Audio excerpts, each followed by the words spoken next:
Guys अभी market में viral बहुत ज़ोरों से है। यानी हर एक इंसान को खांसी, सर्दी और वायरल इन्फेक्शन हो चुका है। तो इसमें अगर आपको ड्राई कफ़ है और वेट कफ़ है, तो इसमें कौन-सा कफ़ सिरप यूज़ करने का? क्योंकि ड्राई और वेट दोनों कफ़ के लिए अलग-अलग कफ़ सिरप होते हैं। तो आपको एग्ज़ैक्ट में समझ में नहीं आता कि कौन-सा कफ़ सिरप लें। इससे बेटर वे आप आयुर्वेदिक कफ़ सिरप लीजिए, जो ड्राई और वेट दोनों कफ़ के लिए चलता है।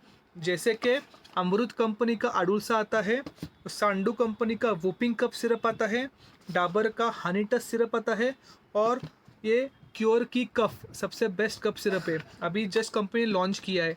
हल्दी में जो एक्टिव इंग्रेडिएंट होता है कुर्कुमिन, वो यूज़ होता है। तो ये 4 सबसे बेस्ट सेलिंग आयुर्वेदिक कफ़ सिरप है। इससे आपकी खाँसी, थ्रोट इन्फेक्शन और सोर थ्रोट कम हो जाएँगी। तो हमेशा ध्यान रखो, ये चारों कफ़ सिरप सबसे बेस्ट है।